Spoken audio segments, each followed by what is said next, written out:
এই যে আস্তে আস্তে একটা বড় বিরাটভাবে একটা প্রযুক্তিগত পরিবর্তন এই প্রজন্মের কাছে চলে এসেছে, সেই প্রযুক্তিগত পরিবর্তনটাও ভাষাকে চ্যালেঞ্জ করে। আমার মনে হলো যে কোন বিরাট দুর্ভাগ্যের মধ্যে আমরা এসে পড়েছি যে বাঙালিকে ইংরেজিতে আবোল তাবোল পড়তে হচ্ছে, ওই জন্য একদম বাংলাতেই পড়িয়ে দিচ্ছে, এরকমটা কিন্তু আজকে ব্যাপারটা নয়। যারা মনে করছেন যে ইংরেজিতে বা ইংরেজি হিন্দি ভাষাটাই শিখলে আমার ভবিষ্যৎ ভীষণ উজ্জ্বল হবে, তা কি ঘটছে আসলে? আমি দেখেছি আজকে অনেককে শিক্ষকতা সূত্রে আর অনেককে, আপনার ছেলে আবৃত্তি করতো না, তেমন অ্যাপ্রিসিয়েশন তো পাচ্ছিল না। আমার মনে হয় এটা একটা খুব মারাত্মক জায়গা। তিলোত্তমা দি, আপনাকে প্রথমে প্রশ্ন করি যে সবাই খুব বলেন যে বাঙালি স্পেশালি এই 18 থেকে 45 কেউ খুব একটা বাংলা পড়েই না। পূজাবার্ষিকী ধরা যাক, পূজাবার্ষিকী বাঙালির কাছে অসম্ভব ইম্পর্টেন্ট একটা জিনিস, কালচারাল ইভেন্ট একটা। পূজাবার্ষিকী কি তাহলে আপনার মনে হয় যে রাখার দরকারই নেই? যদি নাই পড়ে বাঙালি, ইয়াং বাঙালি পূজাবার্ষিকী বা বাংলা বা ছোট গল্প বা প্রবন্ধ, তাহলে কি তুলে দিলেই হয় না? কি মনে হয়? প্রথমত তো সবাইকে আগে নমস্কার জানাচ্ছি, আর তোমাদের বিরাট করে অভিনন্দন জানাচ্ছি। গল্পস্বল্পের মতো এমন একটা পরিকল্পনা তোমরা করেছো। একটু ইন্টারাপ্ট করছি তিলোত্তমা দি, অভিনন্দন তো আপনাকে বিশেষ করে, কারণ আপনি এটার অতিথি সম্পাদক, আপনি না থাকলে তো এটা হতোই না। না, ঠিক আছে, ধন্যবাদ ধন্যবাদ। হ্যাঁ, পুজো সংখ্যা বিষয়ে আমার মনে হয় যে এটা তো একেবারেই বাঙালির সংস্কৃতির অঙ্গ হয়ে গেছে, যেটা তুমি নিজেও বলছো। তো বাঙালি যেখানেই থাকুক না কেন, অর্থাৎ আমাদের দেশে অথবা কোনো কাজের কারণে দেশের বাইরে, বাঙালি তার সাহিত্যপ্রীতির সঙ্গে সঙ্গে পূজা সংখ্যার কদর করেই। তবে এটা তো ঠিকই যে ধরা যাক সমস্ত বাঙালি মানেই যে তারা সকলেই সাহিত্যপ্রেমিক, এরম তো হয় না। সাহিত্যপ্রেমিকের একটা সংখ্যা থাকে, একটা অংশ থাকে যে যারা সাহিত্য ভালোবাসেন। এবং এটাই হচ্ছে সবচাইতে অদ্ভুত যে সাহিত্য, বাংলা সাহিত্য ভালোবাসার সঙ্গে সঙ্গে বাংলা পূজাবার্ষিকী ভালোবাসাটা একেবারে ওতপ্রোতভাবে জড়িয়ে আছে। এবং যতক্ষণ বাংলা ভাষা সাহিত্য রচনা হবে ততক্ষণ আমার মনে হয় পূজাবার্ষিকী তৈরি হতে থাকবে। আচ্ছা, বেশ, মানলাম, মানে সেটা তৈরি হতে থাকুক। আপনাকে বিনায়কদা প্রশ্ন, যে এই যে তিলোত্তমাদি বললেন যে যতদিন এইটা তৈরি হবে, এমন কিছু বাংলা ভাষা থাকবে, ততদিন পূজাবার্ষিকীও থাকবে। এবার শুধু পূজাবার্ষিকীর কথা বলেই আমি বলছি না, এই যে বাংলা নিয়ে আমি কথা বলছিলাম যে এইটা কি অনেকটা জোর করে, নো অফেন্স মেন্ট, জোর করে আমরা নিজেদের বুঝিয়ে নিচ্ছি না? সত্যি কি স্ট্যাটিস্টিক্স কি তাই বলে? মানে হ্যাঁ, আমি জানি প্রচুর বই বেরোচ্ছে, কিন্তু এই যে বই বেরোচ্ছে, বই কি পড়ছে কেউ? বাংলা বই পড়ছে আদৌ? আমার মনে হয় প্রথমেই আমি এই উদ্যোগের জন্য এই সময় এবং এটা যারা করেছেন তাদের আমার অভিনন্দন জানাই। লেখকদের আমার অভিনন্দন ও শুভেচ্ছা, এত নতুন লেখক, আগামী দিনের এরাই মহিরুহ। অনির্বাণ, আপনাকে আমার শুভেচ্ছা, এবং তিলোত্তমাদি এটা পুরো দেখলেন, তিলোত্তমাদিকে আমাদের তরফ থেকে কৃতজ্ঞতা। তিলোত্তমাদি আমাদের একজন আইকন, এই কথাটা বলা একটু অতিশয়োক্তি হবে না। তো আমরাও যখন ছোটোবেলায়, আমি যখন কবিতা লিখতাম, তিলোত্তমাদিকে মানে মনে হতো যে এইরকম এক পাতা গদ্য লিখতে পারবো কিনা। তো এভাবেই বড়দের দেখেই তো ছোটদের লেখার ইচ্ছে জাগে। তো আমার মনে হয় আপনি যে প্রশ্নটা আমাকে করলেন তার উত্তর এই বইটার মধ্যেই আছে। আমি এক ঝলক দেখেই বলছি। আমি যে 4-5টি গল্পের পাতা উল্টালাম, আমি দেখলাম তার মধ্যে 3টি গল্পের গ্রামে প্রেক্ষাপট, জলাশয়ের কথা আসছে, ধান জমির কথা আসছে, কচুরিপানার কথা আসছে, পাখির কথা আসছে, কীটপতঙ্গর কথা আসছে, আরও অনেকবিধ কথা। এবার আমার মনে হয় বাংলা সাহিত্যের একটা যেটা সংকট, সেটা হচ্ছে যারা পড়বে না, আমরা তাদের এই হেলথ ড্রিঙ্ক তোমায় খেতেই হবে বলে পেছনে ছুটে বেড়ানো, তারা হয়তো সেকেন্ড ল্যাঙ্গুয়েজ হিন্দি নিয়েছে আর সব কিছু ইংরেজিতে পড়ছে। আর যারা পড়তে চায়, হয়তো ফার্স্ট জেনারেশন বা সেকেন্ড জেনারেশন একজন লার্নার্স বাঁকুড়া, পুরুলিয়া, মেদিনীপুর, মুর্শিদাবাদের, তাদের জন্য আমরা লিখতে পারি না, আমরা লিখতে জানি না, আমরা সেই জীবনটার সঙ্গে সম্পৃক্ত নই বলে জানি না। আমার মনে হয় ওই যেটা রবীন্দ্রনাথ বলেছিলেন যে তাঁরই লাগি কান পেতে আছি যে আছে মাটির কাছাকাছি, সেরকমভাবে যেখানে বাংলা সাহিত্যের কদর আছে, যেখানে বাংলা সাহিত্য নিয়ে এখনও রাত্রিবেলা মানুষ ঘুমানোর আগে ওই চোখের সামনে ছাপা অক্ষরটা দেখেন, মোবাইল এবং ইত্যাদি থাকা সত্ত্বেও, সেই জায়গার ভয়েসটা হয়তো আরও বেশি করে এই গল্পের মধ্যে দিয়ে উঠে এসছে। এবং পুজোবার্ষিকীটা তো একটা প্রতীক মাত্র, যেটা আমি বললাম, সেটা হচ্ছে যে বাঙালির সাহিত্যের কালেকশন যতদিন বাঙালি জাতিটি থাকবে ততদিন বেরোবে। সেটা অন্য ভিন্ন নামে বেরোতে পারে, কিন্তু ওই পূজাবার্ষিকীর ওই আমেজ এবং এটা মনে হয় না হারাবে। নতুন নতুন লেখক আসবে, নতুন সময় আসবে, কিন্তু আমার মনে হয় এই সময়ে যে 50টি গল্প সম্পাদক নির্বাচন করলেন, পেয়েছেন বলেই করলেন। নিশ্চয়ই 49টার মধ্যে 50টা নির্বাচন করেননি, নিশ্চয়ই 100টার মধ্যে 50টা করেছেন বা 75টার মধ্যে 50টা করেছেন। তাহলে নতুন 75 জন যে গল্প লিখছেন, লিখে জমা দিচ্ছেন, প্রকাশের অভিলাষ রাখছেন, তো এটাই তো আমাদের বলে দেয় যে রবীন্দ্রনাথ যে বলেছিলেন নতুন লেখক না এলে পুরাতন লেখকের মৃত্যু সম্পূর্ণ হয়েছে, যে মানে পুরাতন লেখকদের মৃত্যু সম্পূর্ণ হয়নি, আমরা আরও বাঁচবো কিছুদিন, কারণ নতুন লেখকরা আসছে। মানলাম, বেশ একটু কিন্তু আরেকটা প্রশ্ন হচ্ছে, আপনি বললেন যে এই যে শহর ছেড়ে বেরিয়ে গিয়ে সেই প্রেক্ষাপটটা উঠে এসছে। হ্যাঁ হ্যাঁ হ্যাঁ না, এবং এবং এবং আপনি বেটার তো বলতেই পারবেন তিলোত্তমাদি, যে আরও বেশ কিছু, এবং আপনি ভূমিকায় এমন কিছু লিখেছেনও, সেটা নিয়ে আমি বলবো পরে। কিন্তু তার মানে কি আপনি বলতে চাইছেন যে শহরে নেই কিছু, ওদিকেই চলে যেতে হবে, শহর এইসব দেখছে না, তাই তো? এই শহর থেকে আরো অনেক দূরে চলো কোথাও বললে তাহলে আমি সেটা বলছি না, কিন্তু কথা হচ্ছে এটা ঠিক যে আমরা যত কলকাতায় বিশেষ করে যেভাবে, এবং মানে আমি শিক্ষকতার সঙ্গে যুক্ত বলেও যেটা বুঝতে পারি যে এটা একটা মানে কি বলবো, একটা আতঙ্কের মতো ব্যাপার। যে মানে আমারই খুব পরিচিত একজন, তিনি মানে একটা জেদ ধরে তার সন্তানকে বাংলা মিডিয়াম স্কুলে ভর্তি করেছিলেন, 1 বছর পরে আবার ইংরেজি মিডিয়াম স্কুলে দিয়ে দিলেন। তো তাকে কারণ জিজ্ঞেস করায় তিনি বললেন যে তাকে বিভিন্ন গেট টুগেদারে প্রশ্নের সম্মুখীন হতে হচ্ছে যে তার চাকরি আছে কিনা, চাকরি থাকলে বাংলা মিডিয়ামে কেন। তো এইটা যদি পরিস্থিতি হয় এবং ভবিষ্যতের কথা ভেবে সেকেন্ড ল্যাঙ্গুয়েজ অনেকাংশেই হিন্দি দিয়ে দেওয়া হচ্ছে, তখন এটা স্বীকার করতে অসুবিধে নেই যে যদি না পারিবারিক একটা খুব চল থাকে যে পড়তে হবে বা মানে পড়াশুনোর বাইরের বই পড়তে হবে, তাহলে ওই আমার ছেলের বা আমার মেয়ের বাংলাটা ঠিক আসে না, এটা একটা ফ্যাশন স্টেটমেন্ট হয়ে গেছে, এটা তো অস্বীকার করে লাভ নেই। কিন্তু এটার বিরুদ্ধেও একটা মানে কি বলবো, ওই মানে প্রতিষেধক তৈরি হয় অসুখের ভেতর থেকেও। তো সেই জন্য শহরেও একেবারে মানে হতাশ হয়ে পড়ে থাকার এতে নেই। তবে আমি বলবো যে মূল যে বাংলা সাহিত্যের পাঠক, সেটা তো অবভিয়াসলি মফস্বল এবং গ্রামেই, সেটাতে কোনো আপত্তিরও জায়গা আমরা দেখি না। কিন্তু শহরে খানিকটা ওই মানে ইংরেজি বা ইংরেজিতে বলা হয়, আসলে ইংরেজিতে ওর লেখা নয় আর কি, যে পাল্প ফিকশনটা, তার দিকে একটু ঝোঁকটা বেশি। এটা তো যেটা মানে এটা আমরা দেখছি আর তার মানে গোজ উইদাউট সেইং, আমি ইংরেজি ইউজ করলাম, এটা একটা সংকটের জায়গা। কি করা যায় তিলোত্তমাদি, আদৌ কি কিছু আপনি বলছেন সংকট নয়? না, আমি বলছি রবীন্দ্রনাথ বলেছিলেন যে বাইরের সত্যটাকে অস্বীকার করলে ভেতরের মিথ্যাকে প্রশ্রয় দিতে হয়। এটা বাইরের একটা সত্য, হয়তো হতে পারে সত্য, কিন্তু সংকটও কি নয়, মানে আশঙ্কার তো জায়গা। হ্যাঁ, কি বলবেন তিলোত্তমাদি? আমি তো এটা নিয়ে ভাবতে আমরা সকলেই বাধ্য। আমরা যারা বাংলা ভাষাকে ভালোবাসি, বাংলা ভাষা নিয়ে চর্চা করি, আমার মনে হয় এই যে আশঙ্কার জায়গাটা, এটা অবশ্যই স্বীকার করে নেওয়াই ভালো এবং স্বীকার করাই উচিত। এবং তার মূল জায়গাটা হচ্ছে অর্থনৈতিক। বাংলা যে কোনো ভাষাই, শুধু বাংলা বলবো কেন, এটা তো একটা তথ্য বটে যে প্রতিদিন নাকি শতাধিক ভাষার অবলুপ্তি ঘটছে। সেটা জনসংখ্যা আস্তে আস্তে মানে সেই ভাষাভাষীর সংখ্যা কমছে বলে, বা সেই ভাষাভাষী যথেষ্ট বাণিজ্যিক নয় বলে, অর্থাৎ তাদের অর্থকরী সম্পদের অভাব আছে বলে, নানান কারণ। তো বাংলা ভাষাভাষীর সংখ্যা প্রচুর, এবং আমাদের সামনেই বাংলাদেশ আছে, যার রাষ্ট্রভাষাটাই বাংলা। তা সত্ত্বেও যে বাংলা ভাষার এই একটা দীনতার জায়গা, যেখান থেকে বাঙালি নিজেই, সকলে নয়, কেউ কেউ মনে করছে যে বাংলা ভাষায় পড়াশুনো করাটা হচ্ছে আসলে, যেমনও বলছে যে চাকরি বোধহয় নেই, অর্থাৎ ইংরেজির যে একটা বড় অর্থকরী প্রেক্ষাপট, সেই জায়গাটাকে বাংলা পৌঁছতে পারছে না, সেই জায়গাটায় পৌঁছতে পারছে না, এটা অনেকের ধারণা। কিন্তু এখানে আমার প্রথমত তো ধরা যাক যে আস্তে আস্তে আমাদের দেশ অনেকখানি অর্থনৈতিক দিক থেকে এগিয়েছে, এটা স্বীকার করতে হবে, এবং সেই সঙ্গে আমাদের গোটা দেশ এগোলে বাংলাও অর্থনৈতিকভাবে আরও উন্নতি করবে, এটা আমরা আশা করতেই পারি।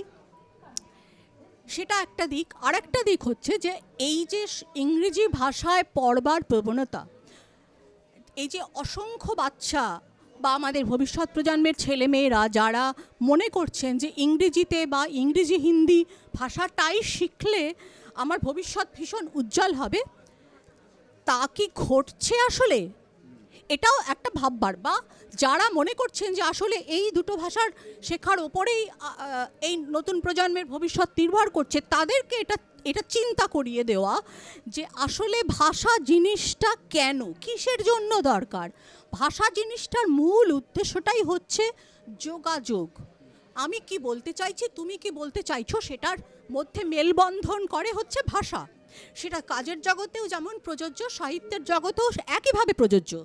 তো কথা হচ্ছে যে যারা ইংরেজি বা হিন্দিতে পড়াশুনো করছে যে সমস্ত ছেলেমেয়েরা, এবং তারা যদি তাদের সাহিত্য প্রীতি থেকে থাকে, তাহলে আমাদের এতদিনের মধ্যে প্রচুর ইংরেজি এবং হিন্দি সাহিত্যিক বাঙালিদের মধ্যে থেকে উঠে আসা উচিত ছিল, যেটা আসেনি। বাঙালি অথচ ইংরেজিতে সাহিত্য লেখেন এই সংখ্যাটা হাতে গোনা 1 বা 2। তো তার মানে কি? তার মানে যে ভাষাটাকে তারা আয়ত্ত করছে সেই ভাষাটা ততখানি ধনী নয়, অর্থাৎ তারা ভাষাটাকে পুরোপুরি রপ্ত করতে পারছে না। যতখানি রপ্ত করলে, অর্থাৎ মাতৃভাষাটা আমাদের কানের মধ্যে দিয়ে, আমাদের জেনেটিক্যালি এবং আমাদের চারপাশের পরিস্থিতি পরিবেশের মধ্যে দিয়ে আমাদের ভেতরে যতখানি সঞ্চারিত, মাতৃভাষার মধ্যে দিয়ে আমরা মনের ভাব যতখানি প্রকাশ করতে পারি, ততটা আমরা বাইরের ভাষা, আরোপিত ভাষার দ্বারা করতে পারি না। তার ফলে এটা হচ্ছে। তো কিন্তু এইটা আজকে আমরা এখানে আলোচনা করছি, যারা আছেন তারা আমরা আলোচনা করছি, কিন্তু যারা সেই ভাবনার একেবারে চূড়ায় বসে আছেন যে আমার বাচ্চাকে আমার ইংরেজিটাই শেখাতে হবে তবেই তার ভবিষ্যৎ উজ্জ্বল, তাদের কাছে এই ভাবনাটা পৌঁছে দিতে হবে যে আসলে একাধিক ভাষা জানার মধ্যে কোনো সমস্যা নেই, বরং সেটা একজন মানুষের পক্ষে ভালো। কোনো মানুষ যত বেশি ভাষা জানবে তত তার ভেতরকার প্রকাশের ক্ষমতা এবং অন্যান্য সংস্কৃতির সাথে তার যে আদান প্রদান, সেই আদান প্রদানের ক্ষমতা তার বাড়বে। এবং মাতৃভাষা যদি সে খুব ভালোভাবে শেখে, সেই ভাষাই তাকে অন্যান্য ভাষার সঙ্গে আরও অনেক বেশি করে, আরও গভীরভাবে পরিচয় করিয়ে দিতে সাহায্য করবে। এই বোধটা ভীষণ জরুরি। আপনি বললেন যোগাযোগ একটা স্থাপনের কথা। আমার প্রশ্ন হচ্ছে যে বাংলা যারা লিখছেন তারা কি সেই কানেক্টটা করতে পারছেন? আমি যেটা বুঝতে চাইছি সেটা হচ্ছে যে যখন ধোঁয়া দেখতে পাচ্ছি কোথাও একটা আগুন তো লেগেইছে, যত ছোটই হোক। এবার আগুনটা যদি এই হয় যে সত্যি বাঙালি ইয়াং ছেলেমেয়েরা খুব একটা বাংলা পড়ছে না, তাহলে তো এটাও তাদের পিওভি থেকে দেখলে দেখতে পারি যে আমাকে টানছে না হয়তো তেমন। আজকে বাংলায় যারা লিখছেন হাতে গোনা 7-8 জন আছেন হয়তো, যাদের ক্রিটিক্যালি এবং মাস আপিল আছে। ক্রিটিক্যাল এবং মাস আপিল দুটোই রয়েছে। কিছু কিছু মানুষের শুধুই মাস আপিল রয়েছে। তো তাহলে তাদের কি আসলে টানছে না? ইয়াংদের কি আসলে টানছে না? যোগাযোগটা কি এদিক থেকে যদি দেখি এদিক থেকেই করা যাচ্ছে না? কি মনে হয়? এই যে আপনি বলছেন টানছে না, এই টানাটারও না একটা প্রস্তুতি দরকার। আজকে যদি মার্কিন মুলুক থেকে একটি ছেলেকে এনে আমি টিভির সামনে বসিয়ে দিই, ক্রিকেট তাকে টানবে না, কারণ সে ক্রিকেটটা দেখে বড় হয়নি। এবার একটি বাচ্চা সে ছোটবেলা থেকে আবোল তাবোল শুনেছে কিনা, সে রবীন্দ্রনাথের ছোটদের কবিতাগুলো শিশু ভোলানাথ তার কানে গেছে কিনা, সে হযবরল পড়েছে কিনা, এটার উপর নির্ভর করে যে তার 16 বা 18 বছর বয়সে পাঠ চাহিদাটা কীরকম হবে। তো এই জায়গাটা, এটা একটা বায়ুভূত নিরাশ্রয় বিষয় নয় যে হঠাৎ করে একদিন সে বাংলা ভাষার কিছুর প্রতি টান অনুভব করলো, এরমভাবে হয় না। আমার মনে হচ্ছে যে আমাদের এখানে আমাদের স্কুলগুলোয় আমাদের সময় কিন্তু ছোটবেলায় দিদিমণিরা স্যাররা বলতেন যে শরৎচন্দ্র না পড়লে বাংলা ভাষা কিছু বলতে পারবে না, মানুষ হতে পারবে না, বাংলা ভাষা শিখবে না, এটাও বলতেন না। বিভূতিভূষণ শরৎচন্দ্র না পড়লে ভদ্র সমাজে কথা বলতে পারবে না। তো এই কথাটা আজকের একটি বাচ্চাকে শুনতে হয় না।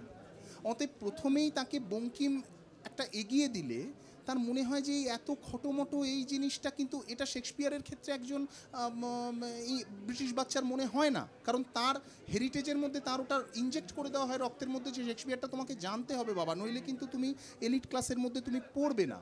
তো এই যে জায়গাটা আমার মনে হয় এটার একটা প্রস্তুতিও দরকার আছে, যেটা সাধারণত ঘর থেকেই এতে আসে, যে এই জিনিসগুলো তোমাকে পড়তে হবে। এটার ওপর দিয়ে গেলে আমার মনে হয় সে তারপর ওই আকাশপানে হাত বাড়ালে ওই জিনিসটা হয়। আর যদি ছোটোবেলা থেকে সেটা নাই হয়ে থাকে, কোনো মানে একটা রিলস দেখেই যদি সে বড় হয়, তাহলে তো তার কাছে এটা আশা করাটা তার প্রতি কোথাও একটা অন্যায় করা হবে। হ্যাঁ ঠিক মানছি, কিন্তু আমরা মানে চোখ বন্ধ করে যদি যেখানেই হাত দেব সেখানেই আমরা দেখব যে একজন বাঙালি তার বাচ্চাকে ছোটবেলা থেকে আবোল তাবোল শুনিয়েছে, পড়িয়েছে, উপেন্দ্র কিশোরও গেছে।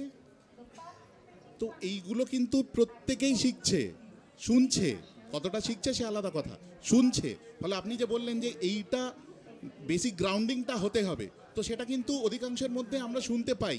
যে আমি তো বাড়িতে কেউ এলেই বলে যে একটু আবোল তাবোলটা, একটু আবোল তাবোলের অমুকটা বলো তমুকটা বলো, এটা হয়, কিন্তু তারপর একটা লেভেলের পর আর কিন্তু তাদের টানে না। এবার আমি এগিয়ে এলাম, এইবার বলুন যে এইবার কেন। আমি একটু ডিফার করছি আপনার সাথে। গতবারই আমার একটা অদ্ভুত অভিজ্ঞতা হয়েছিল। আমি একটি স্টলে বসেছিলাম, আমার সেখান থেকে তার পাশে একটা বিরাট লম্বা লাইন, আমি শুনলাম এটা আবোল তাবোলের লাইন। তো আমি খুব খুশি হয়েছিলাম যে আবোল তাবোলের ইংরেজি অনুবাদের লাইন, এটা শুনে আবোল তাবোলের ইংরেজি অনুবাদ বেরিয়েছে। তো আমি ভাবলাম যে অবাঙালিরা এত লাইন দিয়ে আবোল তাবোল কিনছেন, মানে এটাতে আমি খুব গর্বিত বোধ করেছিলাম। কিন্তু স্টল থেকে বাইরে বেরিয়েই মানে আমার পুরো বেলুন চুপসে গেল। আমি দেখলাম বাঙালিরাই ইংরেজিতে আবোল তাবোল কিনছেন, কারণ তারা ওই মানে হয় প্রবাসী আর নয়তো ছেলে মেয়েকে ওই ইংরেজি। এবং তো আমার মনে হলো যে কোন বিরাট দুর্ভাগ্যের মধ্যে আমরা এসে পড়েছি যে বাঙালিকে ইংরেজিতে আবোল তাবোল পড়তে হচ্ছে, ওই জন্য একদম বাংলাতেই পড়িয়ে দিচ্ছে, এরকমটা কিন্তু আজকে ব্যাপারটা নয়। একটা মানে লড়াইয়ের ব্যাপারটা। আশ্চর্যের যে বিষয়টা, এই একই যে স্ট্রাগলটা আমরা যেটা বলছি, এটা কিন্তু তামিল, তেলেগু, কন্নড়ের ক্ষেত্রে হচ্ছে না বা মালায়ালের ক্ষেত্রে হচ্ছে না। তারা কিন্তু বরং তাদের ভাষাগুলো ফ্লারিশ করছে, ঠিক যেমন আমেরিকায় স্প্যানিশ ফ্লারিশ করছে, ভারতবর্ষের তেলেগু মানে হিন্দিকে ছাপিয়ে সবচেয়ে গ্রস আর্নার সিনেমার ভাষা হিসেবে উঠে আসছে। তো এইটা আমার একটু অবাকও লাগে। এর উত্তর আমার কাছে নেই, সব কিছুর উত্তর আমার কাছে থাকবে এটা নয়, কিন্তু আমার মনে হয় যে মানে আমরাও কি আসলে নিজেদের অজান্তে কোথাও একটা তামিল, তেলেগু, মালায়ালি, ওড়িয়া হয়ে যাচ্ছি, মানে ভুলে যাচ্ছি যে নিজেদের এই কি বলবো, তিন বন্দ্যোপাধ্যায় বা তারপরে শরদিন্দু বা মানিক বা সমরেশ, সুনীল, শীর্ষেন্দু, হুমায়ুন আহমেদ, এগুলো নিয়ে আমাদের গর্ব করতে হবে, এটা কি আমরা ভুলে যাচ্ছি? আমার মনে হয় এটা, মানে আমি একদমই নেগেটিভ সাউন্ড করতে চাইছি না, কিন্তু কথা হচ্ছে যে একটুখানি আমার মনে হয় এটা শিক্ষা জগতের হোক বা বাড়ির থেকে হোক, যে তোমাকে একটু পড়তে হবে চার পাতা একটু ক্রিয়েটিভ রিডিংয়ের ব্যাপারটা আছে। এইটা কিন্তু যেটা ওই তিলোত্তমাদিও আইবাতে গেছেন, ওই দেখতেন যেটা ওই যে মানে রাইটিং যেটা একটা, এটা কিন্তু প্রত্যেককে মানে একটা শেখানোর একটা কোর্স থাকে। আমাদের এখানে সেটা হলে সেখান থেকে আরেকটু, কিন্তু আমি হতাশার কোনো জায়গা নেই, কারণ নতুন 50 জন লেখক তো লেখা পাঠাচ্ছেন, সাপোর্ট যদি ধরে নিলাম নেই, সেটা ছাড়াই পাঠাচ্ছেন। তো আমি সেই দিকটাতে কেন তাকাবো না? নিশ্চয়ই তাকাবো, কিন্তু একটা জিনিস হচ্ছে তিলোত্তমাদি 50 জন মানে পাঠিয়েছিলেন অনেকে, সেখান থেকে 50 জন নির্বাচিত হয়েছেন। তার মানে 100 জন বা 125 জন বা 150 জন তো আছেন যারা পাঠাচ্ছেন, মৌলিক একটি লেখার চেষ্টা করছেন হয়তো। এক্স্যাক্টলি। ইনফ্যাক্ট আরেকটা জিনিস বলি, যে আমাদের কাছে মেল এসেছিল যেখানে আমাদের বলা হয়েছিল যে 45-এর ওপরে কেন নয়, তো অনেকে ছিলেন তো অবভিয়াসলি। কিন্তু একটা জিনিস হচ্ছে যে আচ্ছা, আরেকটা খুব ইন্টারেস্টিং জিনিস যেটা আবার আপনি ভূমিকায় মেনশন করেছেন, আপনি সেটা নিয়ে প্লিজ একটু বলবেন। যে ওই যে আমরা আজকাল শুনি না যে ক্রাইম, ভূত, সুপারন্যাচারাল, এইগুলো এর খুব উইদিন কোড কাটতি। আপনি কেমন গল্প পেলেন এইগুলোতে, যদি একটু বলেন। এইগুলো বোধহয় খুব একটা পাননি, তো এইটা একটা ভালো দিক তো বটেই। আপনি যদি একটু ভূমিকাটা নিয়ে বলেন, এবং যদি একটু বলেন যে এই যে বিনায়কদা বলছিলেন যে শরৎচন্দ্র না পড়লে আমি সভ্য সমাজে কথা বলার জায়গায় থাকি। আবার হ্যাঁ হ্যাঁ হ্যাঁ আবার আমি জানি যে স্কুলে এখন তো বোধহয় সব বোর্ড না, মানে কোনো একটা বোর্ড ক্লাস 11-এ বাংলা অপশনাল করে দিয়েছে, 11-12-এ। এবার ক্লাস 8-এ বা 9-এ যখন প্রথমেই একটা রবীন্দ্রনাথ কিংবা শরৎচন্দ্র বা বঙ্কিমের একটু খটোমটো জিনিস যখন আসছে, তারা কিন্তু হতাশ হচ্ছে এবং দাঁত ফোটাতে পারছে না স্বাভাবিকভাবে। কি করা উচিত? তাহলে কি মানে আপনি বলুন, কিন্তু আমার মনে হচ্ছে তাহলে কি আমরা অন্য কিছু মানুষের গল্প দিয়ে এন্ট্রি পয়েন্ট, মানে ওটা কি করতে পারি একটু সহজ? এটা কি একটা মানে অন্তরায় যে কঠিন হয়ে যাচ্ছে, আমি কিছু জানতাম না, হঠাৎ আমি চলে এলাম একটা কঠিন জগতে, এটা কি একটা অন্তরায়? মানে খুবই ভালো প্রশ্ন তোমার। যেমন ধরো আমি বলছি যে ইংরেজি সাহিত্য নিয়ে যারা পড়াশুনো করেন তাদেরকে প্রথমেই যদি শেক্সপিয়ারকে বুঝতে হয় তাহলে তাদের সাহায্য লাগে, তাদের নোট বই লাগে, তাদের অধ্যাপকের সাহায্য লাগে। কিংবা জেমস জয়েসের ইউলিসিস যদি তারা পড়তে চান তাহলে এই সাহায্যগুলো তাদের লাগে। অর্থাৎ সাহিত্যের অনেক মাত্রা আছে, সেই মাত্রাগুলোতে পৌঁছতে গেলে অবশ্যই সহজ দিয়ে শুরু করে তারপর আস্তে আস্তে আরও গভীরতার দিকে যাওয়া উচিত। এবং সেটা শুধু সাহিত্যের ক্ষেত্রে কেন, সেটা সঙ্গীতের ক্ষেত্রে, সেটা খেলার ক্ষেত্রে, সেটা যে কোনো বিষয়, যে কোনো কার্যক্রমের ক্ষেত্রেই সেটা হচ্ছে প্রয়োজন যে প্রথমে যেটা কম কঠিন সেটা দিয়ে শুরু করো, তারপরে আস্তে আস্তে গভীরে যাও। আর একটা আমার যেটা এখন মনে হচ্ছে যে আমাদের সময় আর এখনকার সময়, ধরা যাক এই যে গ্যাপটা, অর্থাৎ ও যখন বিনায়ক যখন পড়তো তখন শরৎচন্দ্র বা বিভূতিভূষণের কথা বলা হতো, কিন্তু এখন কি আদৌ সেটা বলা হয়? ব্যাপারটা হচ্ছে যে সময় পাল্টায়, এটা আমাদের অ্যাকসেপ্ট করতে হবে। যখন বিনায়ক ছোট ছিল, স্কুলে পড়তো, তখন ওর সামনে কোনো সেলফোন ছিল না, যদি বা ওর ছিল কি ছিল না, যদি টিভি থেকে থাকে, আমার ছোটোবেলায় আমার টিভিও ছিল না, ওর টিভি ছিল, ক্লাস 9-এ এসছে, কিন্তু সেই টিভি দেখার উপরেও বাবা মায়ের একটা ভীষণ নিয়ন্ত্রণ ছিল যে তুমি এই হ্যাঁ হ্যাঁ। তো এই যে আস্তে আস্তে একটা বড় বিরাটভাবে একটা প্রযুক্তিগত পরিবর্তন এই প্রজন্মের কাছে চলে এসেছে, সেই প্রযুক্তিগত পরিবর্তনটাও ভাষাকে চ্যালেঞ্জ করে। আজকে আমি যদি মনে করি যে আমি বাংলার যে কোনো কিছু অন্য যে কোনো ভাষায় আমি ট্রান্সলেট করতে চাইবো, আমি আর্টিফিশিয়াল ইন্টেলিজেন্সের সাহায্য নিয়ে সেটা দেন অ্যান্ড দেয়ার করতে পারি। তো এই যে জিনিসগুলো এসে গেছে, তার ফলে ভাষা শিক্ষার যে গুরুত্ব, আমাকে ভালো করে ভাষাটা জানতে হবে, এটার যে গুরুত্ব সেটা চলে গেছে। ধরো আমি বলছি যে ইংরেজিটা খুব ভালো করে শিখতে হবে তোমাকে, তা না হলে তুমি বড় চাকরি যদি করতে চাও তখন তোমার অ্যাপ্লিকেশন লেখার স্টাইল দেখে বোঝা যাবে যে তুমি ইংরেজিটা কত ভালো জানো। তো আমি যদি একটা গ্রামারলি লাগিয়ে নিই অ্যাপ আমার কম্পিউটারে, তাহলে আমার ইংরেজি খুব সাধারণ থেকে অসাধারণ হয়ে যাবে, আমি গ্রামারলির হেল্প নেব। তো তার মানে কি, তাহলে আমার ততটা ইংরেজি আর এখন না জানলেও চলবে, কাজ চালানোর মতো লিখে আমি গ্রামারলি দিয়ে সেটাকে আমি ঠিকঠাক করে নেব। এই যে প্রযুক্তিগত সুবিধা, এবং এটা অসুবিধাও বটে, যে প্রযুক্তি মানুষের যে মস্তিষ্ক এবং মন সেটাকে অলস করে দিচ্ছে। এবার এটা তো আমরা যতই গেল বলে চিৎকার করি না কেন, এই সত্যটা আমাদের অ্যাকসেপ্ট না করে উপায় নেই যে আমাদের সময়ের প্রবাহের সঙ্গে সঙ্গে চলতে হবে এবং অপেক্ষা করতে হবে যে আলটিমেটলি কি দাঁড়ায়। এখন আমি যেমন মনে করি যে আমরা বাংলা ভাষাকে যারা ভালোবাসি, আমাদের উচিত এই বিষয়ে আন্দোলন করা যে প্রতিটি স্কুল লেভেল থেকে, প্রতিটি যে কোনো মিডিয়ামের প্রতিটি স্কুল লেভেল থেকে বিশ্ববিদ্যালয় লেভেল পর্যন্ত বাংলা সাহিত্যটা পড়া বাধ্যতামূলক করা উচিত। কেন না, আমি তো নতুন প্রজন্মের ছেলে মেয়েদের দোষ দিতে পারি না যতক্ষণ না তারা বাংলা ভাষার আস্বাদন করছে। আমি যদি আচার নাই খাই জীবনে, কি করে বুঝবো আচার কতটা ভালো? তো আগে তাদেরকে খেতে দাও, তারপরে তারা সেই ভাষাকে ভালোবাসছে না ভাসছে না সেই সাহিত্যকে পড়ছে না সেটা তাদের ওপর ছেড়ে দাও। কিন্তু এইটা করতে হবে এবং এটা করা সম্ভব, কারণ চাইলে রাজনৈতিক ক্ষমতার দ্বারা, সাংস্কৃতিক ক্ষমতার দ্বারা আমরা এটা করতে পারি। সুতরাং এটা একটা রাস্তা। এছাড়া আমার কাছে আর মনে হয় না যে বিরাট কিছু বাংলা ভাষার জন্য রাস্তা খোলা আছে। যতই ধরো এই যে গল্প স্বল্প খুবই উৎসাহব্যঞ্জক একটি উদ্যোগ, এবং যারা গল্প লিখে পাঠিয়েছেন বা যারা আরও ভবিষ্যতে লিখবেন তাদের কাছেও এটা একটা ভীষণ বড় প্রাপ্তি যে তাদের লেখা প্রকাশিত হলেও বহু লোক তাদের লেখা পড়বেন, খুব ভালো। কিন্তু সংখ্যাটা আমাদের আপামর বাঙালির সংখ্যার তুলনায় এই সংখ্যাটা নিয়ে যতই আমরা গর্ব করি না কেন, সংখ্যাটা কিন্তু ভীষণ কম, এটা আমাদের মানতেই হবে। তো সাহিত্য এমনিতেই সবসময়ই খুব কোণঠাসা। এমন নয় যে যত লোক ক্রিকেট দেখবেন, যত লোক একটা মিউজিক ব্যান্ডের সঙ্গে নাচবেন তত লোকই সাহিত্য পড়বেন, এটা কোনো দিন হয়নি, কোনো দিন হবে না। সুতরাং বাংলা মানে যে কোনো সাহিত্য নিয়েই একটু অল্প সংখ্যক লোক দেখে আমাদের তুষ্ট থাকতে হবে।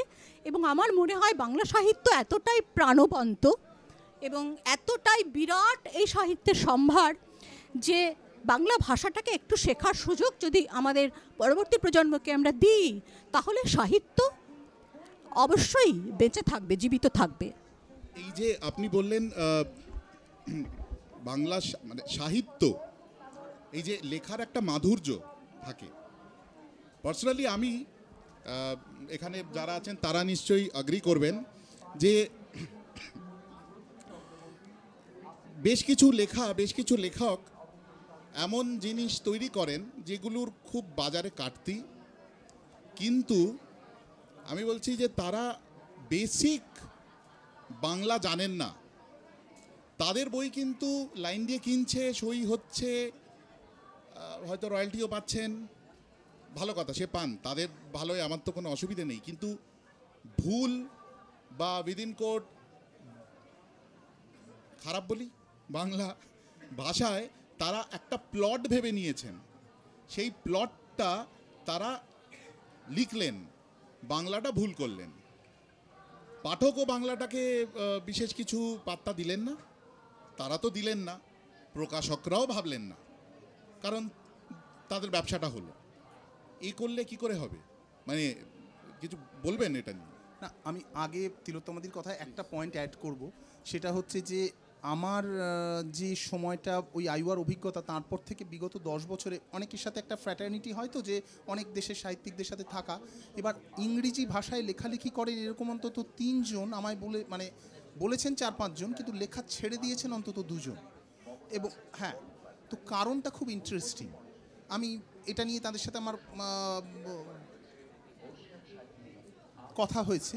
তো তারা বলছেন যে আমরা আর কিছু লিখতে ভরসা পাই না, কারণ যে বিষয় নিয়ে যাই লিখি, মানে একজন বলছিলেন মানে যে আমি প্যাসিফিক নিয়ে একটা গদ্য লিখেছিলাম খুব আবেগতাড়িত হয়ে, তারপর মানে যে সম্পাদককে সেটি দেখালাম, তিনি বললেন তুমি এটা লিখেছো, এই জাস্ট প্যাসিফিক দেখে কি অনুভূতি হচ্ছে এটা নিয়ে এআইকে লিখতে দিয়ে দেখছি, দেখো কীরকম লেখে। এবং তিনি বলছেন যে আমি দেখলাম এআই এর লেখাটা আমার লেখার থেকে অন্তত 3 গুণ ভালো। তো এই কারণ এআই এর কাছে যে ভান্ডারটা আছে সবার থেকে নিয়ে, হয়তো সব এর লেখা স্টাইল, ওর শব্দ, ওর এইতে কোনো মানুষের পক্ষে, একজন মানুষের পক্ষে সেটা সম্ভব না।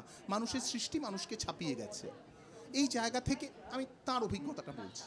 তো আমার মনে হয় আমরা যে এতক্ষণ কথা বলছি, আমরা তো নেগেটিভগুলোই স্বাভাবিক ভাবছি, আমাদের প্রতিবন্ধকতা, এই জায়গা থেকে অন্তত বাঙালি সাহিত্যিক কি বলবো, তার আতঙ্কের জায়গা নেই। কারণ এখনও সে এআইতে একটি বাংলা গল্প দিলে সেটা এমনই একটি কুৎসিত একটি জগা খিচুড়ি বেরোবে যে সে অন্তত মানে আরও 30 বছর লাগবে হয়তো বাংলায়, আমি চাই আরও দীর্ঘদিন লাগুক। এটা তো হাফ ছেড়ে বাঁচা, এটা তো না, কিন্তু আমি বলছি এটা একটা পজিটিভ ব্যাপার। তারপরে আপনি যে কথাটা বললেন, আইওয়াতে আমি একটা এতেই করেছিলাম যে একটা চিঠি, তারপরে তিলোত্তমাদি গেছেন, তখন এতে দেখেছেন যে বিভিন্ন ভাষার বই তারা $50,000 হিন্দি বই কেনেন, $70-80,000 কান্নার বই কেনেন, বাংলা বই $1 কেনা হতো না। আমি কিছু চিঠি চাপাটি করেছিলাম, পরে আবার তিলোত্তমাদি গেছেন, সুবোধদা গেছেন, এখন বছরে $5,000 বাংলা বই কেনা হয়। তো প্রাথমিকভাবে ওরা একটা চিঠি, অনেক সময় ওরা সাজেশন দিতে পাঠাতো, ওরা আমাকে পাঠিয়েছিল একবার এটা মেল, যে এবং একদম কোটানকোট ওদের এইতে কথা বলেছে কি এই জাতীয় রাবিশ, ব্ল্যাক ম্যাজিক এবং এগুলো আমরা, we are not interested about this things. কোনো জীবনের গল্প কি এখন বেরোচ্ছে না বা কোথাও হইতে আছে? তো এটা কিন্তু যে শুধু কথা এখানেই হচ্ছে তা না, বাইরেও হচ্ছে। যারা বাংলা সাহিত্য অনুবাদ করবেন বা অনুবাদে পড়বেন, তারা কি পড়বেন?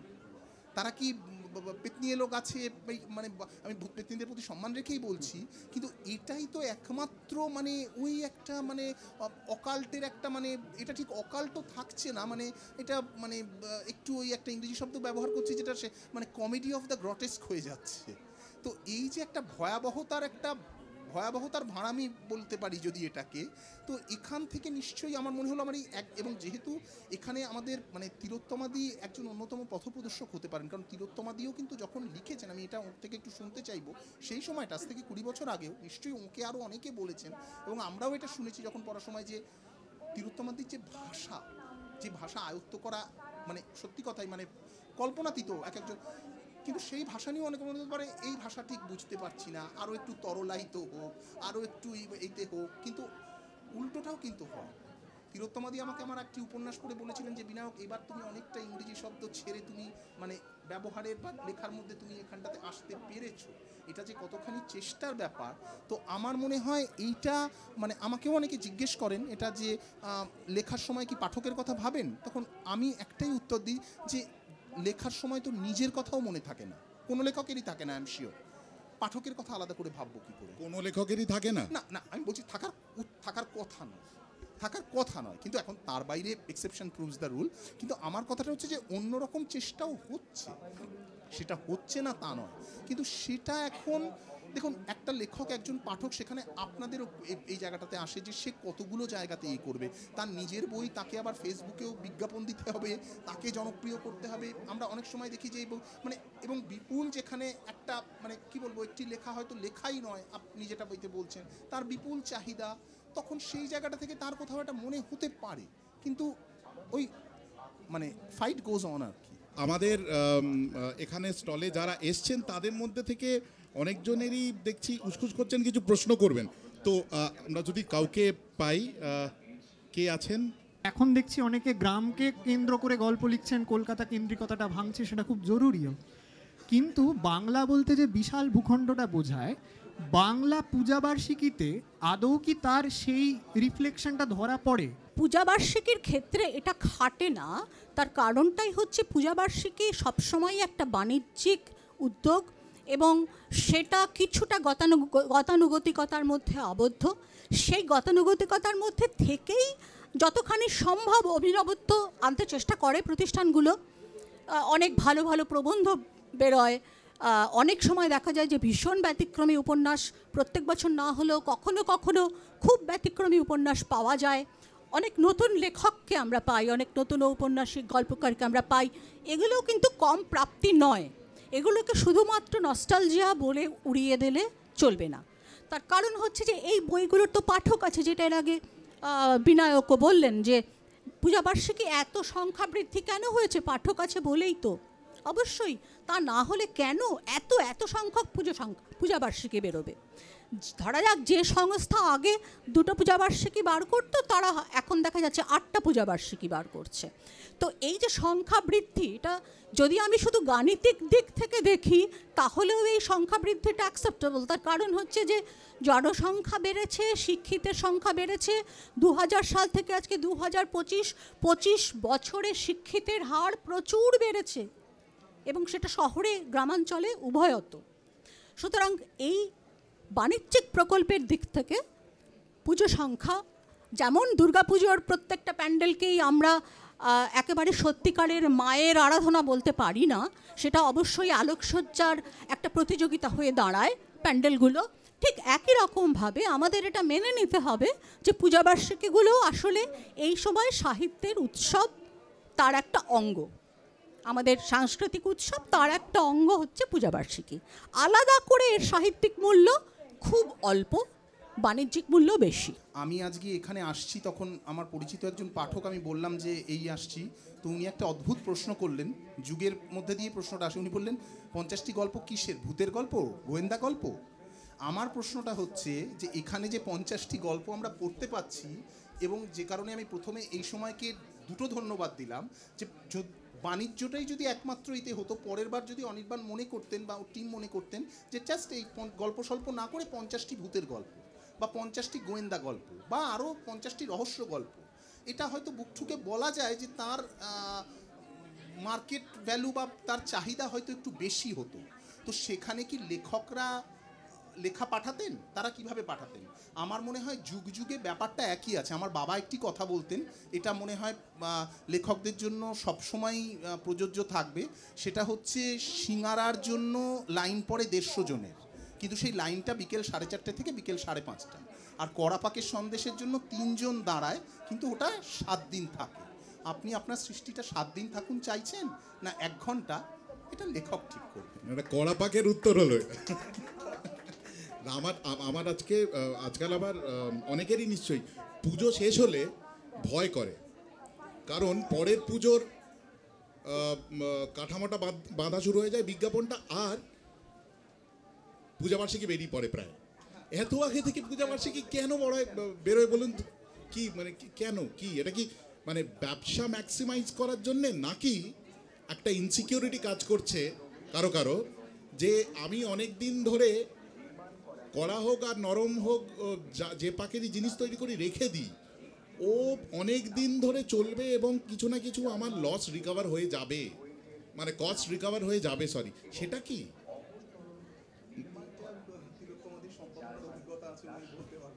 এই রে সবাই এড়াচ্ছে এটা। এটা একেবারে বিনায়ক খুব মানে বুদ্ধিমত্তার সঙ্গে আমার কোর্টে দিয়ে দিল বলটা। এটা না না, আমি তো প্রকাশক নই, ফলে আমার পক্ষে বাণিজ্যিক কি বলবো প্রকল্পগুলো বোঝা একটু শক্ত। তারপরে আবার সাহিত্যিকরা নাকি অঙ্কে ভীষণ কাঁচা এবং হিসেবপত্র কিচ্ছু বোঝে না। তো এটা ইনসিকিউরিটির চাইতেও আমার যেটা মনে হয় যে বাজার দখল করার একটা প্রবণতাই এখানে বেশি, যেহেতু এখন পুজো সংখ্যা অনেক বেশি বেড়ে গেছে প্রচুর, এবং আগে যেটা হতো যে অনুপত্রিকাগুলো সেই রকম খুব বেশি বেশি শারদীয়া বার করতো না। তোমাদের বইমেলায় কিন্তু হাফ দামে কিছু পুজোবার্ষিকী পাওয়া যায়, হ্যাঁ পাওয়া যায়, পেলে আমাদের মন্দ লাগে না। হ্যাঁ হ্যাঁ হ্যাঁ, পূজাবার্ষিকীর তো বাণিজ্যের একটা বিরাট দিকই হচ্ছে এইটা, যে আপনি 150 টাকা বা 200 টাকা দামে একই সঙ্গে 5টি উপন্যাস, 15টি গল্প, 8টি প্রবন্ধ আপনি পাচ্ছেন। এই যে সুলভ মূল্যে এতগুলো সাহিত্য আপনি পাচ্ছেন, এটা তো হচ্ছে একটা বাণিজ্যিক দিক, এবং সেটা যেমন গ্রাহকের ভালো লাগছে, সেরকম বিক্রির বেশি হলে যিনি প্রকাশ করছেন তারও ভালো লাগছে। কিন্তু আগে এই যে এত মাস আগে পত্রিকাগুলো বেরিয়ে যাচ্ছে এখন, এবং এতে লেখকদেরও বড্ড অসুবিধে হয়, কারণ সকলেই তাড়া দেয় যে আমাকে অমুক মাসের মধ্যে লেখাটা দিয়ে দিন। তো সেটা কিন্তু একদম বাজার দখল। মনে করছেন যে আমি আগে যে যতটুকু তার পুঁজি রেখেছেন যে আমি শারদীয়া এই টাকাটা দিয়ে কিনবো, সে যেন আমারটাই কিনে ফেলে। বাজার দখল যুদ্ধটা চলছে কার সঙ্গে? আমি কেন বলছি, কারণ এখন অনেক তথাকথিত ছোট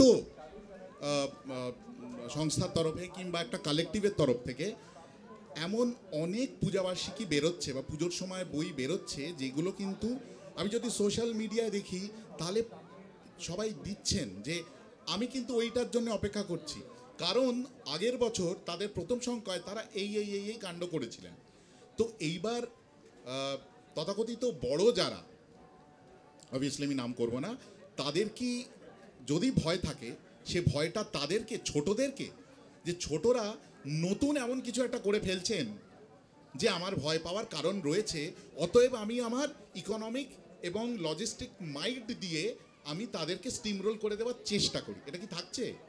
এড়াবেন না প্লিজ। না না, আমি কোনো প্রশ্নই এড়াইনি, কারণ আমি আগেরটা বললাম যে এটা ওই সময়টা বেরিয়েই বললাম। দেখুন, এটা আমার কথা হচ্ছে যে আমরা যেখানে আমরা বসবাস করি সেখানে এই তিলোত্তমাদি যে কথাটা বললেন, প্রত্যেকেই বাজার দখল করতে চাইবে, এটা খুব সত্য কথা। কিন্তু আজকে এটা আমরা নিশ্চয়ই এই জ্ঞানচক্ষু প্রত্যেকেরই উন্মিলিত হয়ে গেছে, বড় ছোট মেজো সেজো প্রত্যেকেরই, বিশেষ করে আজকে সোশ্যাল মিডিয়ার যুগে, যে যদি পাঠকের কোনো জায়গা ভালো না লাগে তাহলে কিন্তু একটা বেশ চিৎকৃত প্রতিবাদ সেখান থেকে আসে এবং সেটা ফেস করতেও হয়। এটা কিন্তু একটা পজিটিভ দিকও। আজ থেকে 20 বছর আগে কোনো একটা পুজোবার্ষিকী আমার ভালো না লাগলেও আমার সেটা ওই বন্ধুবান্ধব বা রকে বসে বলা ছাড়া এখন আমরা দেখি, তার মধ্যে আমিও একজন, তার মধ্যে তিলোত্তমাদিও একজন, কাউকে কেউ তো ছেড়ে কথা বলে না যে ওর এই লেখাটা অখাদ্য হয়েছে। আমার কোনো লেখা পড়ে যদি এটা হয়, অনেক সময় সেই লেখাটার থেকে আক্রমণটা অনেক সময় ট্রোলিংয়ে চলে যায়, ব্যক্তিগত হয়, সেগুলো আমরা প্রত্যেকেই তার বিরোধিতা করি বা করা উচিত। কিন্তু কেউ একজন খুব নামকরা লেখকও, মানে আমি বলছি 80 পেরোনো লেখকেরও আমি দেখেছি যে গল্প পড়ে এরকম 50 জন লিখেছে যে ওর এবার লেখা ছেড়ে দেওয়া উচিত।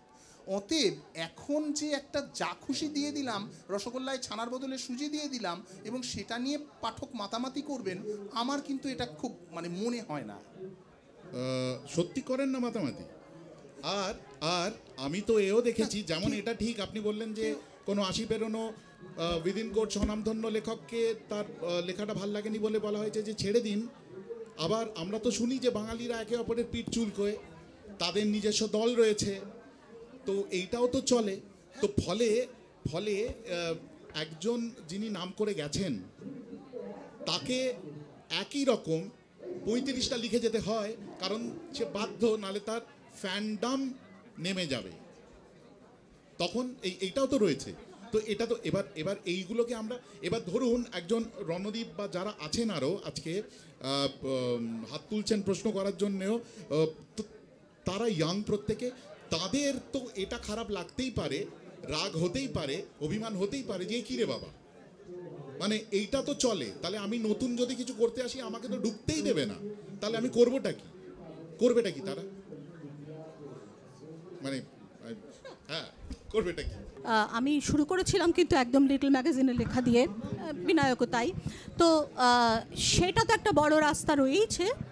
এছাড়াও এটা কিন্তু লক্ষণীয় রকমের একটা পরিবর্তন পুজো সংখ্যার ক্ষেত্রে, যে এখন পূজাবার্ষিকীতে অনেক অনামী অখ্যাত লেখকের উপন্যাস এবং গল্প ছাপা হচ্ছে। মানে এই যে লবির কথাটা তুমি বলছো, এই লবির কথাটা তো সর্বত্রই আছে, কোথায় নেই, গানে আছে, খেলায় আছে। বলছি এখানে এই যে ফ্যান্ডামের কথা আপনি বললেন, মানে আমি একটু আগেই বললাম আমাদের তো তিলোত্তমাদিও আমি বিগত 25 বছর দেখছি একা বইমেলায় ঘুরে বেড়াচ্ছেন, আমিও একাই বইমেলায় ঘুরে বেড়াচ্ছি। ওইটা থাকলে কিন্তু আপনি জানেন কি নিয়ে আমি কোনো বাউন্সারের কথায় যাইনি। না ব্যাপারটা হচ্ছে যে আপনার সেই ফ্যান্ডাম তো আমাদের নেই, সেই জায়গা থেকে হলে সেটা নিশ্চয়ই না, আমি ফ্যান্ডাম বলার চেষ্টা করছি, মানে ভক্ত তো ডেফিনেটলি রয়েছে, মানে আপনাদের দুজনেরই রয়েছে। ভক্ত নেই, পাঠক আছে হয়তো তিলোত্তমাদির অনেক পাঠক আছে, ঠিক ভক্ত থাকুক সেটা চাইও না। পাঠক আছেন, এবং যে কজনই আছেন আমি তাদের প্রতি ভীষণ রকম কৃতজ্ঞ সব সময়, যে তারা না থাকলে তো আমাদের লেখার কোনো অর্থই হতো না। আর এই যে মানে যেটা তুমি বললে না, যে এই ফ্যান্ডামটা রাখার জন্যে একটাই উপন্যাসকে 30 বার লিখতে হয়, এটা একটা ভীষণ গুরুত্বপূর্ণ কথা, যেটা খুব সচেতনভাবে আমরা এড়িয়ে দিয়েছি। আমি আর তিলোত্তমাদির একবার একটা অভিজ্ঞতা হয়েছিল, তিলোত্তমাদির মনে আছে কিনা জানি না, আমরা একটি স্টলে বসে আছি, সেই স্টলে একজন খুব জনপ্রিয় গায়ক, কিন্তু তার একটি বই বেরিয়েছে, বইটি হয়তো, কিন্তু স্টলটি গেট ক্র্যাশ হয়ে প্রায় ভেঙে পড়ছে, মানে আমাদের মানে কি বলবো, একটা মানে সত্যি কথাই যে মাথার উপর ভেঙে পড়বে কিনা এরকম অবস্থা। তো সেখানেও তো পাঠক বইটি কিনতে যাচ্ছেন না, বা পাঠক না, তারা মানুষটির একটা স্লাইস কিনতে যাচ্ছেন। এটা তো ছিলই, এটা তো থাকবেই। আচ্ছা, পরের প্রশ্ন কে করছেন? আচ্ছা আপনি বলুন। আমি দুজনের কাছে জানতে চাইছি, আজকের পৃথিবীতে একটা গ্লোবাল ল্যাঙ্গুয়েজ তৈরি হয়ে গেছে, একটা বিশ্ব ভাষা তৈরি হয়ে গেছে। এই বিশ্ব ভাষার জায়গাটায় আমাদের বাংলা সাহিত্যের ক্ষেত্রে সাহিত্যিকদের দায়িত্বটা কি? সেখানে তারা কোন দায়িত্ব নিচ্ছেন যাতে এই যে তরুণ প্রজন্ম যে ভাষাটায় আজকে কথা বলে, লেখে, বিভিন্ন বৈচিত্র্যের ভাবে লেখে, শুধুমাত্র গল্প স্বল্পতে লিখছে তা নয়, বিভিন্ন মিডিয়ামে লিখছে, তাদের রেসপন্সিবিলিটিটা, কমিউনিকেশনটা ঠিক কোন জায়গায়? আজকে সাহিত্যিক যারা লিখছেন তাদের আজকের প্রজন্মের জন্য, আমি যখন লিখি তখন আমার যদি কেউ জিজ্ঞেস করে যে আমার গল্পটা কে পড়লে আমি আনন্দ পাবো, তাহলে মানে যারা আমার গল্প পড়ে মতামত দেন যে কতিপয় পাঠক, তার মধ্যে 89 বছরের বৃদ্ধা আছেন, খুব অ্যাক্টিভ মানসিকভাবে, তো হাঁটাচলা করতে পারেন না, কিন্তু প্রতিটি লেখা পড়ে আমাকে জানান, ফোনে তিরস্কার করেন, ভালোও বলেন। আবার 21 বছরের ছেলেও আছে বা মেয়েও আছে। তো আমি কেন শুধু 22 বা 24ই আমার পাঠক আর 88, 89 আমার পাঠক নয় এটা ভাববো? একজন মানুষের তার যে শারীরিক বয়সটা সেটা তার পাঠক বয়স নয়, কিন্তু একজন 84 বছরের মানুষও কিন্তু একটি নিটোল প্রেমের গল্প ভীষণ এনজয় করতে পারেন। ঠিক যেমন একজন 21 বছরের একটি মানে কিশোরও বা 21 বছরের যুবকও সে একটা ইউথ্যানেশিয়া নিয়ে লেখা গল্প এই করতে পারে। অতএব আজকের কারো জন্য, এই এজ গ্রুপের কারো জন্য এটা তো বসে আঁকো প্রতিযোগিতার ওরকম হচ্ছে না ব্যাপারটা। একটা গল্প লিখে ফেলা মানে, লিখতে পারা মানে, চেষ্টা করা মানে সেটা অনন্তের দিকে ছুঁড়ে দেওয়া। সবাই কমল কুমার মজুমদার যখন লিখতেন সবাই বলতেন যে কমল কুমার মজুমদার লেখা পৃথিবীর কেউ নেবে না। আজকে আমরা কিন্তু সেইভাবে সেই সময় যেরকম ছিল, যাদের তখন একেবারে হই হই রই রই ব্যাপার, এডিশনের পর এডিশন, সেরকম অনেকের নাম শুনতে পাই না, কিন্তু নরেন্দ্রনাথ মিত্র বা কমল কুমার মজুমদাররা আবার ফিরে আসছেন, বা সন্তোষ কুমার ঘোষ আজ আবার পঠিত হচ্ছেন। তো আমার মনে হয় ওরকম নির্দিষ্ট কারো প্রতি কোনো দায়িত্ব নেই, একটা লেখা লিখে সেটাকে অনন্তে ছুঁড়ে দেওয়া। কোনোদিন কেউ যদি খুঁজে পেলো তো পেলো, আর নইলে পেলো না। আমার এইটুকুই মনে হয়। এই অনন্ত দিকে ছুঁড়ে দেওয়ার জন্যে একটা সাংঘাতিক প্র্যাকটিস তো ডেফিনেটলি অসম্ভব দরকার। সে অনুশীলন ছাড়াও একটা মনন দরকার। এইটা নিয়ে আমরা অনেকক্ষণ কথাও বললাম যে ছোট থেকে কিভাবে আমাদের চারায় কখন এবং কতটা জল দেওয়া হচ্ছে। এবার এটার কি কোনো ফর্মুলা আছে? মানে জানি ফর্মুলা কিছু থাকতে পারে না, কিন্তু একটা স্ট্রাকচার কি আছে যে কি আমি করতে পারি যাতে আমি এই দিকে অনেকটা এগোতে পারি? আর আরেকটা প্রশ্ন হচ্ছে তিলোত্তমাদি, আপনাকে করি আগে, সেটা হচ্ছে যে ছোটদের আমরা কি পড়াচ্ছি, কি শোনাচ্ছি, সেটার সঙ্গে কি ইকুয়ালি ইম্পর্টেন্ট এটা নয় যে আমরা তাদের ভাবতে কতটা দিচ্ছি? এই ভাবনার স্পেসটা এটা কি ছোট বয়স থেকে একটু কমিয়ে ফেলা হয়েছে? আমি যদি না ভাবি, আমাকে তো বলা হচ্ছে যে আমাকে A to Z আছে, A থেকে Z এর দিকে আমাকে জার্নিটা করতে হবে, কিন্তু আমি যদি মাঝখানে দাঁড়িয়ে যাই সিতে কিংবা ডিতে এবং আমি চারদিকটা তাকাই, তখন কিন্তু পেছন থেকে আমাকে বলা হবে যে তোর সময় হয়ে গেল, তোকে তো পৌঁছতে হবে Z এর কাছে। এই সমস্যাটা কি নেই?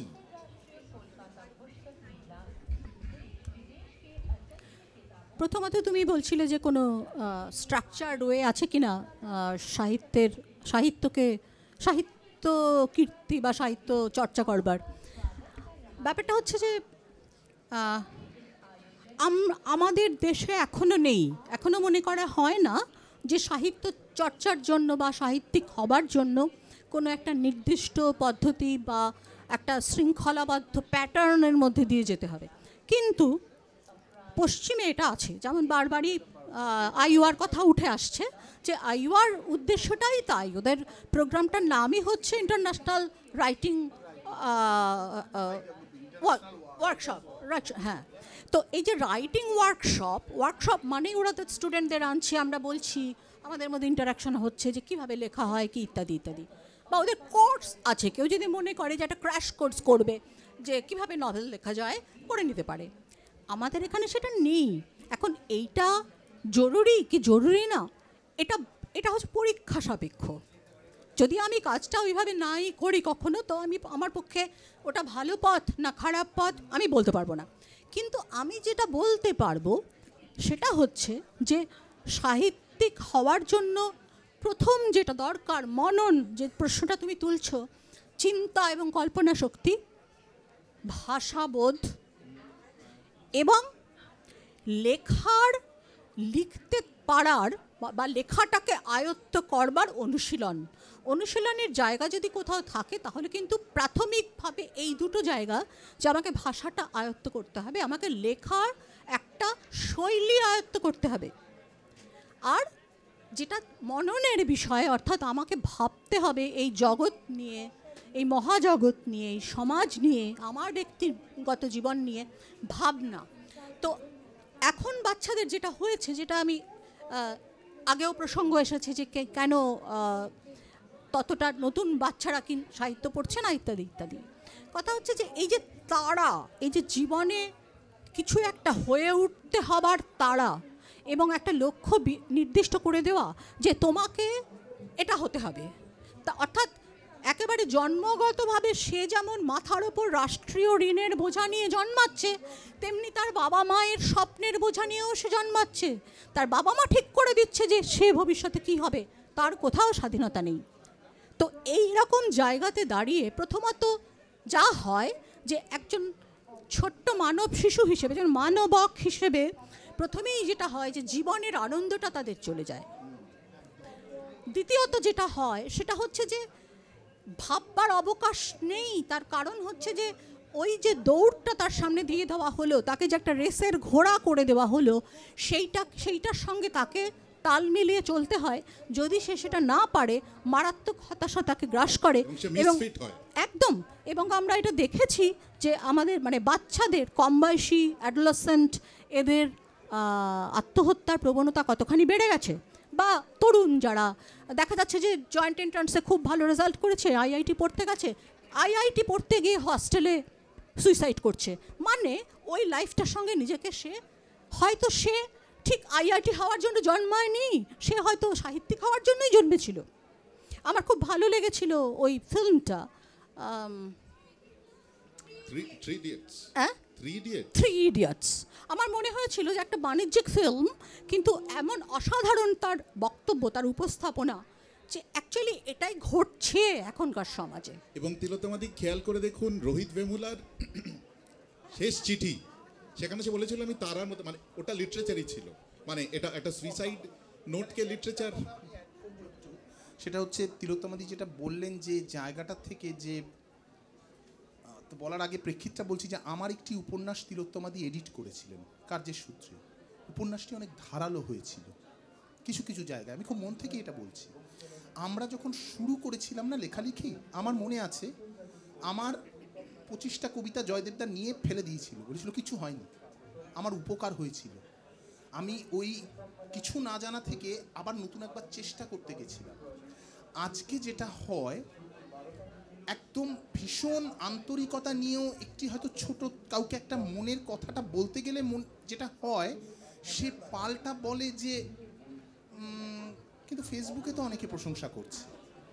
এবার এই যে আমরা যে কালকে যদি এরকম হয়, বা কখনোই নিশ্চয়ই চাইবো না, বা গড ফরবিড বলবো যে কেউ আমার কোনো লেখা ছাপছে না, আমি কিন্তু এটার জন্য জীবনানন্দ হতে হবে না। আমি যে চুনোপুটি, আমি কিন্তু লিখে যাব একটা খাতায় হোক বা কোথাও, আমি না লিখে পারবো না তাই লিখবো। আমার এরকম অনেক ডেস্ক ওয়ার্ক আছে যেগুলো সমাজ সংসার পরিস্থিতির জন্য আমি ছাপাতে পারিনি, কিন্তু আমি লিখেছি, কারণ লেখাটা আমার তাগিদের জায়গা থেকে। কিন্তু আমি দেখেছি আজকে অনেককে, শিক্ষকতার সূত্রে আর অনেককে, আপনার ছেলে আবৃত্তি করতো না, তেমন অ্যাপ্রিসিয়েশন তো পাচ্ছিল না। আমার মনে হয় এটা একটা খুব মারাত্মক জায়গা। আমরা কিন্তু সাহিত্যটা, একজন লেখক কিন্তু অ্যাপ্রিসিয়েশন পাওয়ার জন্যই কি করেন? হ্যাঁ নিশ্চয়ই, পাঠকের দ্বারা ধন্য হলে, পাঠকের দ্বারা অভিনন্দিত হলে সবার ভালো লাগে। কিন্তু আমি একটাই কথা বলবো, আমার একটা বিশ্বাসের কথা যদি আপনি জানতে চান, আমাদের সবারই খুব প্রিয় একটি লাইন আছে যে গ্রহণ করেছো যত ঋণী তত করেছো আমায়। তো আমি লেখার সময় একটা লাইন আমার ব্যক্তিগত সৃষ্টি, এবং এটা আমার খুব প্রিয় একটি লাইন, আমি মাঝে মাঝে নিজেকেই বলি, গ্রহণ করনি যত মুক্তি তত দিয়েছো আমায়।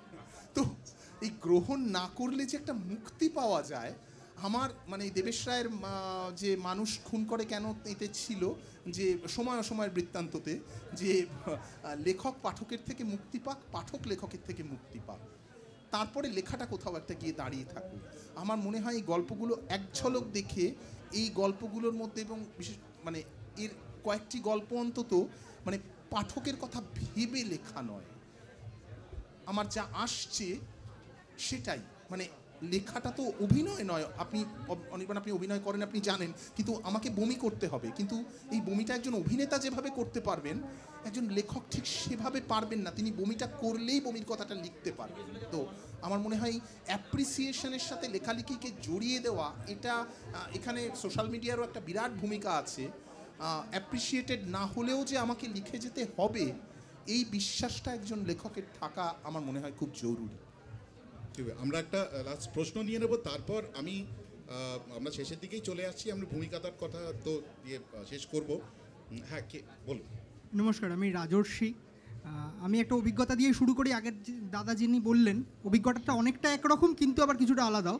আমি প্রেসিডেন্সিতে পড়ালেখা করেছি বাংলা নিয়ে।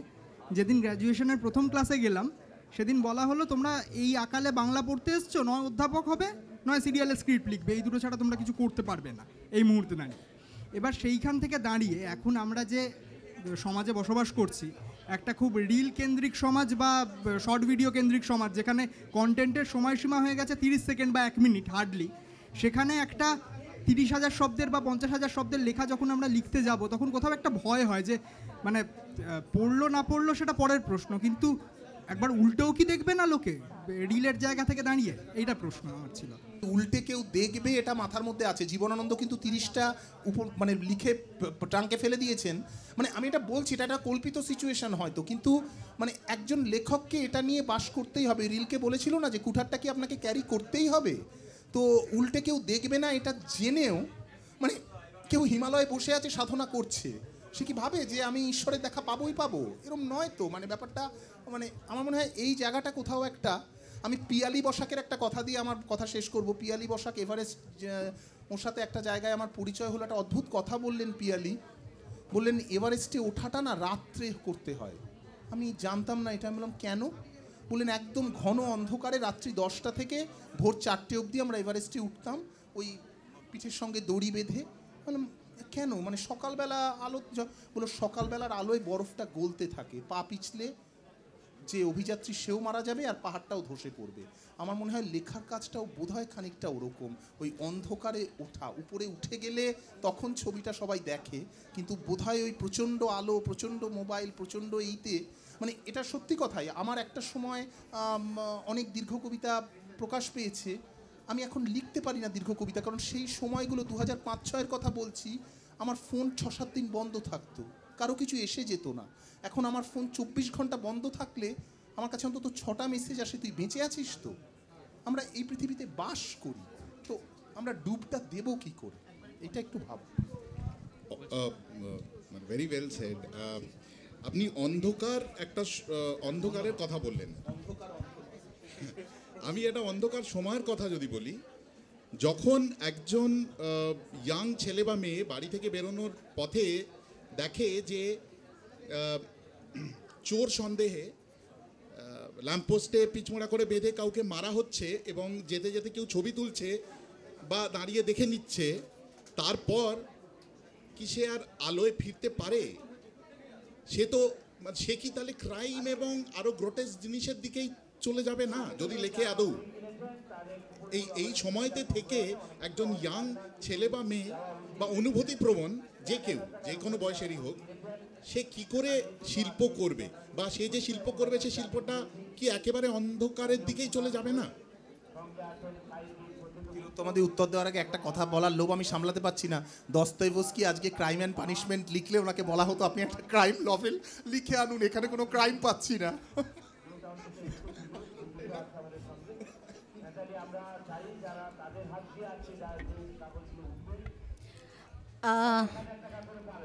এটা না খুব তুমি যে প্রসঙ্গটা তুললে সেটা ভীষণ একটা জটিল জায়গা, জটিল মনস্তত্ত্বের জায়গা। সেটা হচ্ছে যে কেউ তার চোখের সামনে যদি আর কাউকে নিপীড়িত হতে দেখে, অন্যায় বা অপরাধ সংঘটিত হচ্ছে এটা দেখে কিন্তু প্রতিবাদ না করে চলে যায়, তার অর্থ কিন্তু এই নয় যে সে মনে মনে প্রতিবাদী নয়। সেই দৃশ্যটা তার ভেতরে কতখানি আঘাত করছে, তাকে কতখানি ক্ষতবিক্ষত করছে, এটা বাইরে থেকে তার নীরবতা দেখে যাচাই করা যাবে না। কারণ সে যে প্রতিবাদ করবে, যাকে ধরা যাক এই যে ল্যাম্প পোস্টে বেঁধে মারা হচ্ছে যাকে, তাকে তো জনতা আক্রমণ করেছে। এবার যে প্রতিবাদী সে তো জানে যে সে যদি প্রতিবাদ করতে যায় ওই জনতা ক্ষিপ্ত হয়ে তাকেও একই রকমভাবে প্রহার করবে। তার মানে তার একটা কোথাও ইনসিকিউরিটি তো রয়েছে, এবং মানুষ মাত্রেরই সেই ইনসিকিউরিটি থাকে।